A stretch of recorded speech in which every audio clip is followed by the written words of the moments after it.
चाहे अभी आपका रिजल्ट आया हो या फिर किसी और का, आपके फ्रेंड्स वगैरह का रिजल्ट आया हो, लेकिन मोटिवेशन हमें ही मिल जाता है कि अभी जून 2025 में हम लोग कैसे एक ऐसा रोड मैप बना सके जिससे हम हमारे एग्जाम्स क्लियर कर सके। इस पे फोकस करना ज्यादा जरूरी है। So let's talk about the June 2025 master plan, study plan, जिसको यूज करके, this is like a day wise type of plan, जिसको यूज करके आप आराम से जून 2025 में आपके सीएस के एग्जाम्स को क्लियर कर सकते हैं। सबसे पहले हम सारे ही स्टूडेंट्स की बात करेंगे, चाहे आप एक ग्रुप दे रहे हो या बोथ ग्रुप्स दे रहे हो। In both the cases the time that is left with you is, February के 5 दिन छोड़ देते हैं, मार्च के 31 डेज, अप्रैल के 30 डेज और मई के 30 डेज, ऐसे करके क्लियर क्लियर 91 डेज हमारे पास है।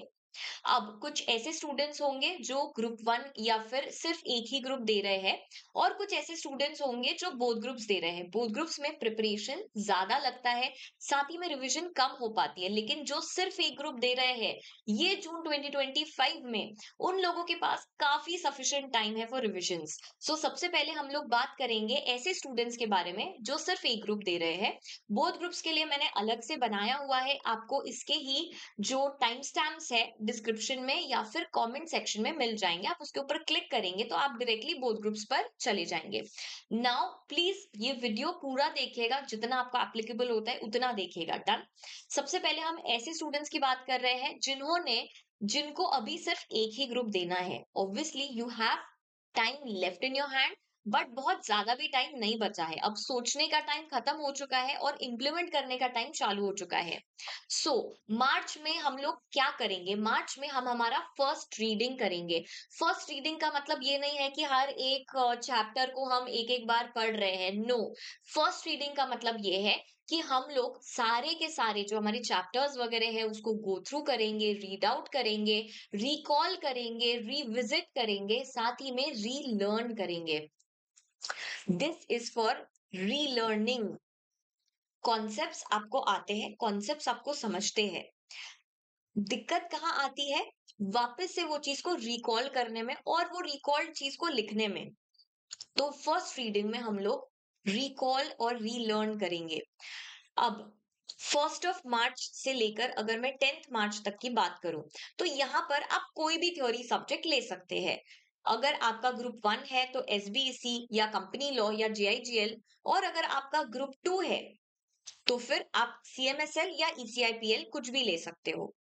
ये वाले थ्योरी सब्जेक्ट के साथ साथ हर दिन 1 मार्च से लेकर 10 मार्च तक 1 या 2 घंटों के लिए आप कोई भी एक प्रैक्टिकल सब्जेक्ट ले सकते हो। और ये हर दिन, मार्च से लेकर तो मई तक, हर दिन आपको ये जो प्रैक्टिकल सब्जेक्ट है इसका बस प्रैक्टिस करते रहना है, स्क्रिबल करते रहना है।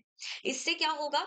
इससे आपका वो प्रैक्टिकल सब्जेक्ट के ऊपर कमांड बहुत अच्छा बैठ जाएगा, क्योंकि आप रोज प्रैक्टिस कर रहे हो। यस। और क्योंकि आपको पता ही है कि practical subjects are very scoring, तो कोई भी एक प्रैक्टिकल सब्जेक्ट आप ले सकते हो। डन। इसके अलावा यहाँ पर आप एक सब्जेक्ट करोगे। अब ये सब्जेक्ट को आपको कैसे डिवाइड करना है, कितना टाइम किसको देना है, वो आपका लुकआउट है। 11 मार्च से लेकर 20 मार्च तक और 10 दिन आप दूसरा सब्जेक्ट करोगे। In case of second group सिर्फ दो ही थ्योरी सब्जेक्ट्स है, एक तो प्रैक्टिकल सब्जेक्ट ही है।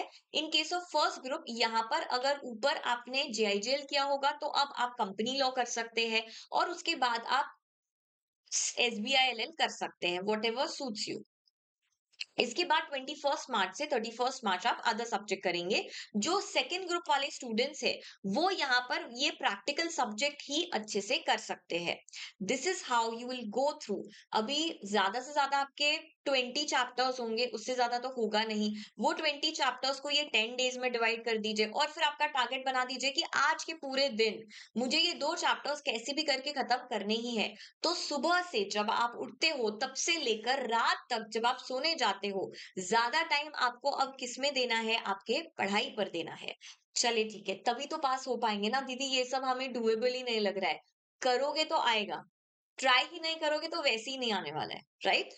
अब हम बात करते हैं सेकेंड रीडिंग की, जो कि आपकी रहेगी अप्रैल में। सेकेंड रीडिंग का मतलब ये नहीं होता है सेकेंड बार गो थ्रू करना, इसका मतलब होता है एक्चुअली सेकेंड टाइम रिवाइज करना। यस। चलिए ठीक है। So first to 10th again एक डिफिकल्ट सब्जेक्ट ले लीजिएगा जो आपको नहीं आता है अच्छे से। आप ये भी कर सकते हैं कि कोई सब्जेक्ट को अगर 6-7 दिन लगे तो कोई और सब्जेक्ट को 12 दिन भी लग सकते हैं। You can adjust it according to the difficulty level और the way that you are learning it. तो फर्स्ट टू 10th आप एक डिफिकल्ट सब्जेक्ट ले लेंगे, साथ में जो हमारा प्रैक्टिकल सब्जेक्ट है वो तो हमेशा चलते ही रहेगा, 1 घंटे के लिए या 2 घंटे के लिए जैसा आपको सही लगे। 11th अप्रैल टू 15th अप्रैल 5 दिन में आपको कोई इजी सब्जेक्ट लेना है। Yes. 16th April to 20th अप्रैल दूसरा और एक इजी सब्जेक्ट लेना है। और इसका क्योंकि आप सेकेंड टाइम रिवाइज कर रहे हो तो अब दिन कम हो गए। डिफिकल्ट सब्जेक्ट को हमने ज्यादा दिन अलॉट किए, जो इजी वाले सब्जेक्ट्स है उन लोगों के लिए हम लोगों ने 5-5 डेज अलॉट किए हैं। क्योंकि हमारा अल्टीमेट एम क्या है कि एग्जाम के पहले एक रात में पूरा का पूरा सिलेबस हम कैसे रिवाइज कर सके। तो उसके लिए पहले 10 दिन से 5 दिन पर तो आना ही पड़ेगा। 21st अप्रैल से 25th अप्रैल तक और एक सब्जेक्ट करें और 26th to 30th और एक सब्जेक्ट करें। ऐसे करके हमारा सेकेंड रिवीजन हो जाएगा। सेकेंड रिवीजन थोड़ा फास्ट रहेगा। इसमें आप जो इंपॉर्टेंट चैप्टर्स है उस पर ज्यादा फोकस करोगे, नॉट सो इम्पोर्टेंट को गो थ्रू सिर्फ करोगे। ऐसे सब करके आप प्लानिंग आपका सेकेंड रिवीजन के लिए करोगे। Now comes with the third revision. ये कैसे होगा? थर्ड रिवीजन काफी इंपॉर्टेंट रिवीजन होता है क्योंकि ये एग्जाम के जस्ट पहले का रिवीजन है। सो फर्स्ट टू 15th आप कोई भी 2 सब्जेक्ट्स का रिवीजन कर सकते हैं। प्रैक्टिकल सब्जेक्ट को अभी भी 15th तक भी चले रहने दीजिए। अगर आप प्रैक्टिस करते जाते हैं तो इससे आपको ही बेनिफिट मिलता है। लेकिन 16th से लेकर 30th तक वो 2 सब्जेक्ट्स के बारे में पढ़े जो 1 जून से, मतलब जून से जो पहला पेपर आपका होने वाला है, चाहे आप सेकंड ग्रुप कर रहे हो या फर्स्ट ग्रुप कर रहे हो, जो भी आपका फर्स्ट पेपर रहने वाला है और सेकंड पेपर रहने वाला है उसका प्रिपरेशन, उसका फाइनल फाइनल रिवीजन आपको 16th से 30th मई के बीच में करना है, कोई भी 2 सब्जेक्ट का। सो यहाँ पर भी आपके लिए थर्ड रिवीजन करने के लिए जो एकदम थॉरो एकदम गो थ्रू वाला होता है, उसके लिए आपके पास यहाँ पर सफिशिएंट टाइम रहेगा। So I hope that this plan would be useful to you और आप इसको अपने बेसिस पे खुद से प्लान करके बना पाओगे। चलिए, all the very best. Now let's move forward to दो students who are giving both groups. Both groups वैसे ही थोड़ा ज्यादा हो जाता है। हमारे एक एक सब्जेक्ट का भी सिलेबस इतना वास्ट है तो ऑब्वियस सी बात है कि बोथ ग्रुप्स में हमें टाइम भी ज्यादा देना पड़ेगा। अब हम लोग सबसे पहले बात करते हैं फर्स्ट रीडिंग की। फर्स्ट रीडिंग का मतलब है यहाँ पर आपका थोरो रिविजन रहेगा हर एक सब्जेक्ट का। यस। ये रिवीजन काफी थॉरो होना चाहिए, उस तरीके से रहना चाहिए कि यहाँ पर आप लर्न कर रहे हो, आप रिवाइज कर रहे हो, आप गो थ्रू कर रहे हो और आपको वापस से रिकॉल भी हो रहा है। उस तरीके के आपका ये वाला रीडिंग रहना चाहिए, क्योंकि इससे ज्यादा डिटेल्ड और कहीं पर भी नहीं होगा। फर्स्ट रीडिंग आपने अच्छे से कर ली तो सेकेंड रीडिंग में आपको दिक्कत नहीं आएगी। नहीं तो ना जो प्रेशर है वो अप्रैल और मई वाले मंथ्स पे ज्यादा बन जाता है, अगर मार्च में हम ठीक से पढ़ाई नहीं करते हैं तो। Now let's talk about the first reading. 1 मार्च से लेकर 10 मार्च तक हमें 2 सब्जेक्ट्स करने हैं। इसका मतलब है 5 दिन एक सब्जेक्ट होगा, 5 दिन दूसरा सब्जेक्ट होगा।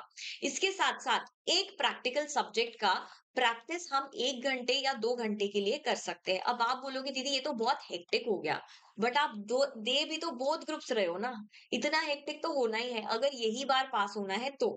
Otherwise you can take a call for your self. 11th March से 20th मार्च तक आप बाकी के 2 सब्जेक्ट्स कर सकते हैं, तो ऐसे करके आपके 4 सब्जेक्ट्स हो गए। इसके अलावा एक कोई तो प्रैक्टिकल सब्जेक्ट आपका यहाँ पर चलते ही जाएगा थ्रू आउट। 21st मार्च से 30th मार्च तक बाकी के 2 सब्जेक्ट्स आप रिवाइज कर सकते हैं। 1-2 घंटे आप कोई प्रैक्टिकल सब्जेक्ट सॉल्व कर सकते हैं इसके साथ। ऐसे करके हमारे 6 सब्जेक्ट्स हो जाते हैं। अच्छा दीदी, हमें ऐसे लगता है ना कि एक सब्जेक्ट 5 दिन में करना बहुत मुश्किल है, तो अब आपके पास, आपको पता है 5 डेज है, कुछ सब्जेक्ट्स इजी लगेंगे आपको, कुछ डिफिकल्ट लगेंगे, जिसका थोड़ा प्रिपरेशन आपका हो चुका है वो आपको इजी लगेगा। तो आप क्या कर सकते हैं कि 3 दिन 4 दिन आप वो इजी सब्जेक्ट को दे और 6 दिन आप डिफिकल्ट सब्जेक्ट को दे। अब 6 दिन आपके पास है एक सब्जेक्ट के लिए, इसको आप डिवाइड कर ले with the number of chapters. Suppose 20 chapters है आपके, उस या 18 चैप्टर्स है, उसको आप 6 से डिवाइड कर दीजिए। तो एक दिन में आपको 3 चैप्टर्स पढ़ने हैं, ये आपको समझ में आ जाएगा।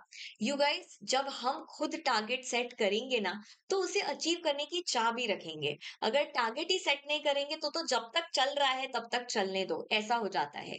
तो इसीलिए मैंने आपको थोड़े डिफिकल्ट टारगेट्स दिए हुए हैं, because both groups is in itself a bit difficult. इसके बाद हम लोग आ जाते हैं सेकेंड रीडिंग के ऊपर। सो 1 अप्रैल से लेकर 15 अप्रैल, मतलब पहले के 15 days of the April month, यहाँ पर आप सेकेंड बार रिवाइज करोगे 3 थ्योरी सब्जेक्ट्स का। 5 दिन 5 दिन 5 दिन। ऊपर भी हमने हर एक सब्जेक्ट को 5 5 दिन दिए थे। यहाँ पर भी सेकंड रिवीजन के टाइम भी हम लोग क्या दे रहे हैं, हर एक सब्जेक्ट को 5 डेज दे रहे हैं। यहाँ पर रिविजन्स थोड़े से ज्यादा क्विक होते हैं, क्योंकि ऊपर हम ऑलरेडी एक बार कर चुके हैं। साथ ही में ये जब 3 थ्योरी सब्जेक्ट्स आप करोगे, कोई भी एक प्रैक्टिकल सब्जेक्ट आप शुरू रहने देना। यस। इसके अलावा 16 अप्रैल से 30 अप्रैल की अगर मैं बात करूं, जो आने वाले और 15 दिन है, उसमें आप बाकी के 2 थ्योरी सब्जेक्ट्स करोगे। ऐसे करके आपके 5 थ्योरी सब्जेक्ट्स हो गए। और इसके अलावा 2 प्रैक्टिकल करोगे, जैसे फाइनेंशियल मैनेजमेंट या सीएमए या व्हाटएवर सूट्स यू। यस। ऐसे करके अगर आप प्लान करोगे तो आपका प्रैक्टिकल चलते जाएगा।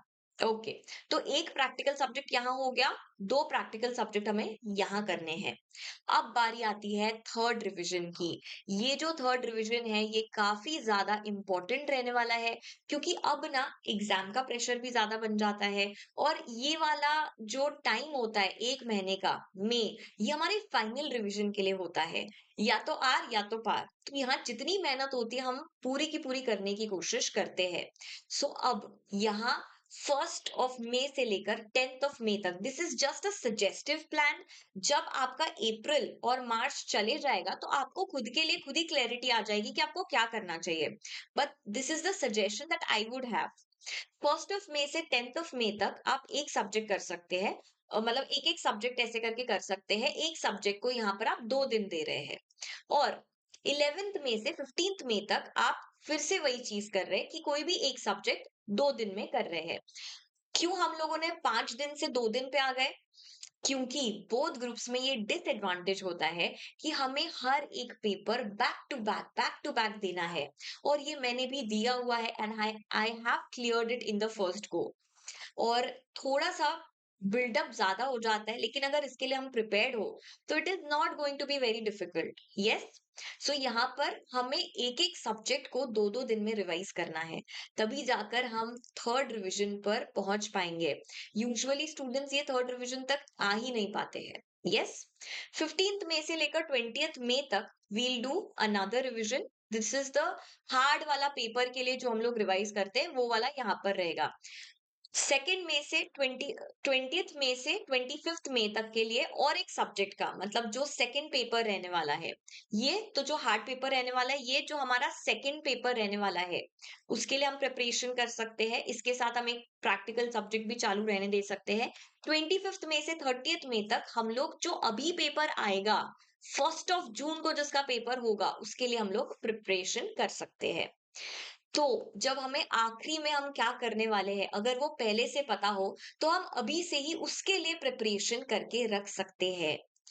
You know that it is not going to be easy. You know that you have chosen the difficult. So now it's your time to take effort. It's your time to prove yourself that you can actually study for such a, you know, hefty amount of time. और quality पे ज्यादा focus करिएगा। कितने घंटे पढ़ रहे हैं उससे इतना मैटर नहीं होता है, लेकिन आपके जो स्टडी टारगेट्स है, अगर आपने वो सेट करके उसको अचीव कर लिए ना, वो दिन के लिए उतना ही काफी है। डन। तो आज से आपकी जो पढ़ाई है उसको सीरियसली लीजिए। हो सकता है कुछ ऐसे स्टूडेंट्स हो जिन्होंने ऑलरेडी एग्जाम दिया हो लेकिन क्लियर ना हुए हो, उनके लिए भी जितना जल्दी आप आपका नेक्स्ट एक्शन क्या रहेगा ये लेना चालू कर देते हैं, उतने ज्यादा अच्छे से आप फ्यूचर के लिए प्रिपेयर हो सकते हैं। So it is my humble request to each of the student who is going to give their exams in June 2025 to start now. Because यही टाइम है जब आपको आपकी प्रिपरेशन अच्छे से फुल फ्लेज के साथ चालू करनी चाहिए। इट डजेंट मैटर इसके पहले आपने क्या किया, भूल जाओ सब। कितने आपके लेक्चर्स बचे हैं, कितना बैकलॉग है, सब भूल जाओ। आपकी सेल्फ स्टडी ही आपका मोटिवेशन रहना चाहिए, आपकी सेल्फ स्टडी ही आपकी एक्चुअल जो गन है वो रहनी चाहिए, जिससे आप शूट करने वाले हो आपका desired target. Yes everyone, thank you so much for joining in. Have a very good day ahead. Bye bye, take care, outro. Please don't forget to like the video and leave a comment of yours.